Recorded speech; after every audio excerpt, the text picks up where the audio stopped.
Vamos, ya. A ver, para entrar a lo que es el tema del backpropagation, ya que sería uno de los primeros algoritmos o una técnica de aprendizaje, ya, dentro de lo que es las redes neuronales, lo que estamos viendo actualmente nosotros, ¿no ve? Entonces, tomamos de eminencia a IBM, ya, que es una empresa re antiquísima, ya, en lo que es tecnología. Entonces, ¿qué nos dice? Backpropagation o retropropagación, ya, llega a ser una técnica de lo que es el machine learning, ¿no? Esencialmente, para la optimización de redes neuronales, ¿no? Nos facilita el uso de algoritmos de descenso de gradiente, ese término ténganlo porque vamos a utilizarlo constantemente, para actualizar los pesos de la red, ¿ya? Que es como aprenden los modelos de deep learning, ¿no? De aprendizaje profundo, ¿no? O sea, ya estamos empezando a utilizar la nomenclatura, ¿no? Las palabras clave de lo que hemos ido viendo, ¿no? En todo lo anterior, ¿ya? Porque tenemos que empezar, ¿no? Que impulsan actualmente la inteligencia artificial moderna, ¿no? ¿Qué viene a ser, no? El backpropagation, propagación hacia atrás del error, ¿ya? La propagación hacia atrás es un método elegante, sencillo, así que es difícil, para calcular cómo los cambios en cualquiera de los pesos, ¿ya? O sesgos de una red neuronal afectan a la precisión de las predicciones del modelo, ¿ya? Ahí les mencionaba bastante el tema de que necesitamos una data limpia, ¿verdad? Eso los he dicho varias veces, ¿ya? Porque si hay algún sesgo, algún cambio dentro de los pesos, entonces mi modelo puede tender a una respuesta errónea, ¿ya? Y me ha pasado a mí, por ejemplo, ¿no? Por tomar en cuenta el tema del supermercado, por ejemplo, cuando he hecho el ejercicio, por tomar en cuenta un criterio que no se asemejaba con los productos más vendidos, mi red neuronal se disparaba, ¿no? Entonces no tendía a la respuesta esperada, por ejemplo, ¿ya? No tendría la respuesta esperada. Entonces necesitamos nomás, ¿no? Que nuestro modelo esté bien armado, ¿ya? ¿Puede haber cambios? Sí, por si acaso, ¿ya? Hay cambios de pesos, ¿no? Hay cambios de pesos, por ejemplo, ¿no? El tema de las criptomonedas, por ejemplo, es así, ¿no? Les decía, hoy saco una cripto, puedo hacerlo yo. Todo el mundo va a comprar, promocionando de que vamos a invertir, no sé, en Bolivia, digamos, ya como ha pasado con la libra de Argentina, ¿no ve? Pam, pam, y mañana, ¡paf!, se me cae, ¿no? Luego al día siguiente otra vez vuelve a subir, en la mañana, digamos, y en la tarde vuelve a caer, ¿ya? Vuelve a subir y vuelve a caer, ¿no ve? Así más o menos va, ¿ya? Así es la tendencia, ¿no? ¿Ya? Es como el mercado de valores, ¿no ve? Entonces, una mala decisión, o sea, el peso, no me refiero al peso. Una mala decisión, un peso mal, hace que esto caiga, ¿no ve? Lo mismo pasa en el mercado de valores, ¿no? Y como se usa ya IA en esto, entonces están así constantemente, ¿no? O sea, los que están dedicando a esto se hecho, ¿no ve? Meten plata, cuando empieza a caer, lo sacan, pero ya han ganado, entonces vuelven a reinvertirlo y ahí están jugándose todo el día. Para mí es un juego, ¿no? Pero jugándose todo el día con inversiones, ¿ya? Y es lo que pasa en el mundo real. Ahorita les doy otro ejemplo. Vamos a ver eso un poquito más. Es esencial el uso del aprendizaje supervisado, ¿no? El aprendizaje semi-supervisado o el aprendizaje autosupervisado para capacitar la red neuronal, ¿ya? Entonces necesitamos nosotros justamente que nuestro modelo eh, cumpla con una de estos tres criterios, ¿no? Supervisado, autosupervisado o semisupervisado. Aunque se pusieron de forma independiente los equivalentes y predecesores de la red de propagación, ¿ya? Esto se remonta a la década de los 60, ¿ya? Entonces, Zumhardt, Hinton y Williams, ¿no? Publicaron por primera vez el algoritmo de aprendizaje formal, ¿ya? Y en un artículo del 86, Learning Representation Backpropagation Bugs, ¿no? Errores de retropropagación, ¿ya? En el aprendizaje. Proporcionó la derivación del algoritmo de propagación tal como se usa y se entiende en un contexto moderno de Machine Learning. ¿Ya? Yo les paso igual, está un artículo, lo vamos a ver al final, para que vayan entendiendo, ¿eh? La idea es que vayamos esta clase y la siguiente el martes para que se vayan bien con esto, ¿no? La lógica de la retropropagación es que las capas de las neuronas en la red neuronal artificial sean esencialmente una serie de funciones matemáticas anidadas. Todo es matemáticas, por si acaso, ¿no? Entonces, durante este entrenamiento, las ecuaciones interconectadas se anidan en función de otras, ¿no ve? Anidación.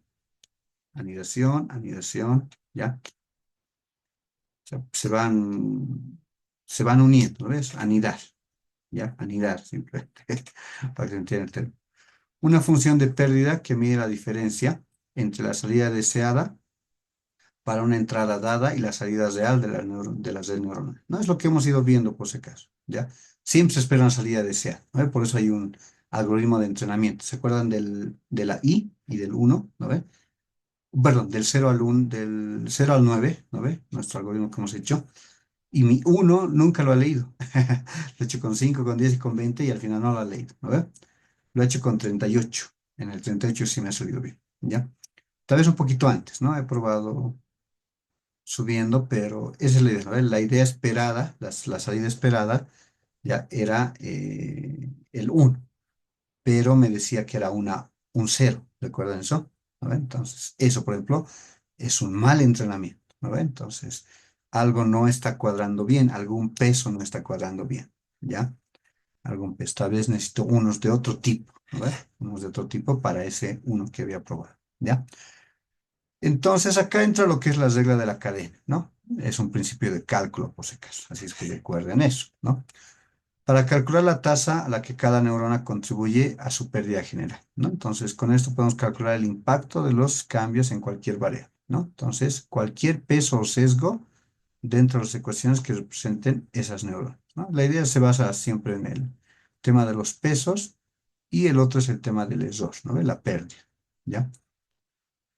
En términos matemáticos, la retrogradación funciona hacia atrás, desde la salida, para calcular eficazmente el gradiente de la función de pérdida. Al final, esto llega a ser un vector simplemente, ¿ya? De derivadas para cada ecuación de la red. Entonces, un gradiente indica los algoritmos de optimización, ¿ya? Como un gradiente descendiente. Qué ecuaciones ajustar y en qué dirección hacerlo para reducir las pérdidas, ¿no? La idea es volver a tender a lo más posible, ¿ya? Entonces, todos estos procesos, ¿ya?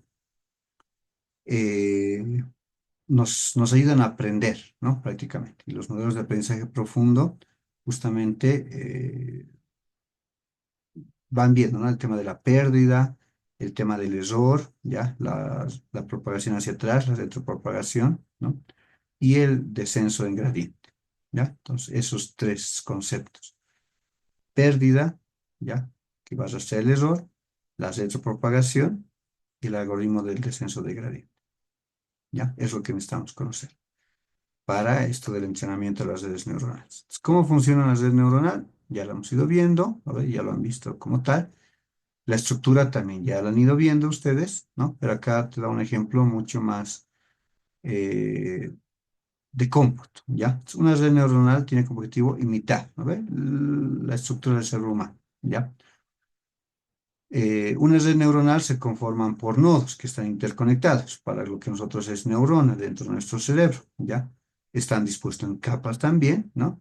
Y lo que hacen las redes neuronales es hacer una predicción de acuerdo a los datos de entrada, ¿no ve? Entonces, una capa de entrada recibe datos de entrada, generalmente como una incrustación vectorial, vectores, ¿no ve? Les he dicho, ceros y unos o para nosotros imágenes, pequeños cuadraditos, ¿no ve? Cada neurona de entrada recibe una característica individual del vector de entrada. Por ejemplo, un modelo que trabaja con imágenes en escala de grises de 10 por 10 normalmente tendrá 100 neuronas. Recuerdan que en el ejemplo nosotros hemos hecho 28 por 28, 32 por 32, 64 por 64. Era esto simplemente, ¿no? Entonces verán, 10 por 10, 100 neuronas. 28 por 28, 2 por 2, 400, 8 por 8, 64.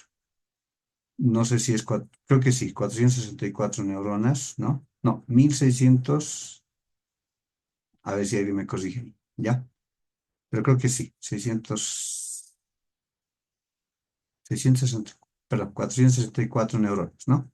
Me corrigen por en su capa de entrada, ¿no? Y cada neurona de entrada corresponde a un píxel individual, ¿ya? O sea, vuelvo al tema de los cuadraditos, ¿no ve? Por lo tanto, la red neuronal suele requerir entradas de tamaño fijo. Por eso estandarizábamos, ¿ya? ¿No ve? Porque cuando tú cargas imágenes de 2000 píxeles, de 1000 píxeles, de 50 píxeles, de 100 píxeles, de 512, etcétera, etcétera. Algunas largas, widescreen, otras cuadradas, otras tipo banner, digamos, ¿no? Tipo tipo publicación, etcétera, etcétera, ¿no? Tipo fotografía, tipo Reels, mejor dicho, ¿no? El término que se utiliza actualmente. La idea es estandarizar todo y volverlo cuadradito, todo para tener un solo tamaño fijo, ¿no ve? ¿Ya? Y estas técnicas de agrupación o normalización pueden proporcionar cierta flexibilidad, por si acaso, ¿ya? Entonces, una red neuronal de retroalimentación hacia adelante, común, estándar, cada neurona en la capa de entrada está conectada a cada una de las siguientes neuronas, de la siguiente capa, ¿no? Entonces, vuelvo a capa, capa, capa, capa, capa, ¿ya? Que a su vez están conectadas a las neuronas de la siguiente capa, ¿ve? Neuronas conectadas a la siguiente capa, neuronas de esta capa conectadas a la siguiente capa, neuronas de esta otra capa a la siguiente capa y así sucesivamente, ¿ya? Hasta la capa de salida, ¿no? Donde se hacen las predicciones finales. Las capas intermedias entre la entrada y la salida se llaman capas ocultas, ¿no? De la red. Son donde ocurre la mayor parte del aprendizaje, ¿ya? Y esto es justamente lo que les iba a mencionar, ¿no ve? Eh, bueno, acá estamos mostrando el tema de las redes neuronales por combinación de modelos o redes neuronales convolucionales, ¿ya? Entonces, esto es una red neuronal profunda, pues. Capa de entrada, capa de salida. Capa oculta o capa intermedia, ¿ya? Entonces, todas las neuronas o nodos, que sería para la inteligencia artificial, se conectan con todos los nodos también de la siguiente capa. Y todos los nodos de la siguiente capa con todos los nodos de la siguiente. Ahí ven, ¿no ve? Toditos conectados, ¿ya? Toditos conectados. Uno con otro, uno con otro, uno con otro. Lo mismo en la tercera, lo mismo en la cuarta. Y para la capa de salida, que aquí nos dice un 1, un 0, un 3, un 1, un i. Para nosotros nos ha dado siempre error. Nos ha dado 0, ¿no ve? Entonces, tenemos la capa, ¿no ves? La capa, la última capa para la capa de salida como tal. Igual están conectados todos, por si acaso. Todos. Cada uno de los nodos le da un peso a la salida como tal. ¿Ya? Esta es una representación de una red neuronal. ¿Ya? Que fluye siempre de derecha a izquierda. De izquierda a derecha, perdón. ¿Ya? De izquierda a derecha. Durante la retropropagación, la información sobre el error fluye de derecha a izquierda. ¿Ya? Para la retropropagación. Los errores, ¿no ve? Los errores, ¿ya? Conociendo un poquito más, ¿no? El tema de los pesos y sesgos, ¿ya? Aunque cada neurona recibe información de cada nodo de la capa anterior, no todas esas entradas tienen la misma importancia, ¿ya? A cada conexión entre dos neuronas se le asigna un peso único. Vuelvo al ejemplo, ¿no ve? Ya lo hemos ido viendo, pero de todos los capos, bueno, todas las entradas, no todos tienen los mismos pesos, ¿no ve? Por ejemplo, si yo estoy buscando, vuelvo al tema del uno, ¿no ve? Vuelvo al tema del uno. Acá tengo 5 unos distintos que se asemejan a mi 1, ¿ya? Y puedo tener un sexto que sea un 0, digamos, ¿no ve? O un i. El i es el mejor ejemplo, ¿ya? Probablemente el i tenga menos peso que los unos por el tema de la colita, ¿no ve? El tema de la colita del uno, ¿ya? En una fuente y obviamente en imprenta sí valdría, pero en carta, por ejemplo, en la Palmer la I tiene colitas, ¿no? Entonces ahí, por ejemplo, tal vez tenga más peso si quiero determinar una I carta, por ejemplo, ¿no ve? Se puede relacionar mucho con el uno por la curvatura que tiene, ¿no? Pero entonces, mucho dependerá de mi capa de entrada, ¿no? Si esto va a tener peso o no, ¿ya? Pues ese ejemplito lo menciono acá. Porque al final, de acuerdo al peso, un multiplicador que aumenta o disminuye la contribución de una neurona a la siguiente neurona. A ver, entonces, la idea es esto. 1, 1, 1, 0, 0, digamos, ¿no? La siguiente capa, ya, que va a ser otra limpieza, otro recorrido, probablemente sea 1, 1 y los demás ya ceros, ¿no? Le voy quitando poco a poco la importancia. En la siguiente, ¿qué tal? Se incrementa, a ver. Entonces, 1, 1, 1, 1 y el otro va a ser 0, ¿no? Y en la última 0, 1, 1, 1, 0 y al final se queda con los pesos más estables, que sería 1, 1, lo que va a ser un 3. Entonces te dice que esto era un 1 o era un 0 o era un 9 o era un 8 o era un 7, ¿ya? Es la idea de los pesos, ¿no ve? O sesgos, ¿ya? Y sesgos. A cada neurona individual también se le puede dar un sesgo, un valor agregado constante a la suma de las entradas ponderadas de las neuronas en la capa anterior, ¿no? La idea del objetivo final de la retropropagación Y el descenso de la gradiente es calcular los pesos y sesgos que producirán las mejores predicciones del modelo, ¿no? Las neuronas correspondientes a las características de los datos que se correlacionan científicamente con predicciones precisas reciben mayores ponderaciones, más peso, ¿no ve? ¿Qué otras?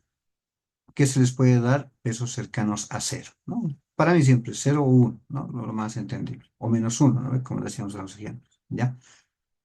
Entonces, las redes neuronales profundas modernas, ¿no? A menudo cuentan con n capas ocultas, por si acaso. Este es un pequeño ejemplo, ¿no ve? Pero en la realidad no es eso. Tienen n capas. Han visto 5 capas, 10 capas, 20 capas y se seguía equivocando, ¿no ve? Se seguía equivocando. Entonces, por eso es que tienen n capas ocultas dentro, ¿ya? Y pueden incluir miles, millones, ¿ya? La idea es que hasta el modelo sea preciso, ¿ya?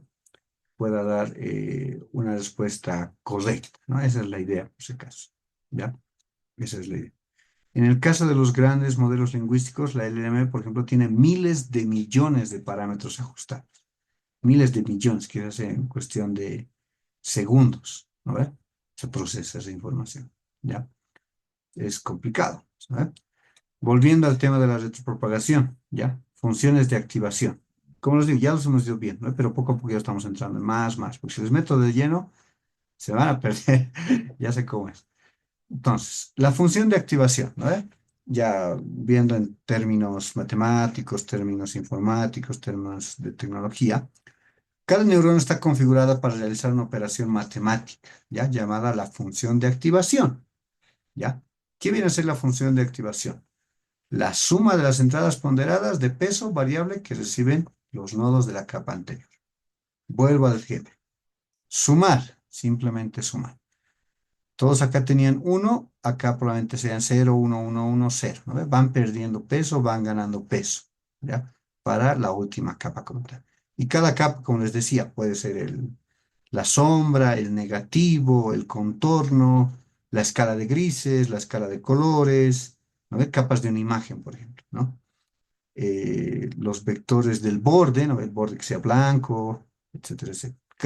Cada uno de esos es una capa que va diciendo este se asemeja al 1, se asemeja al 0, se asemeja al 1, se asemeja a la I, se asemeja al 9, ¿no? Se asemeja al 8, etcétera, etcétera. ¿Ya?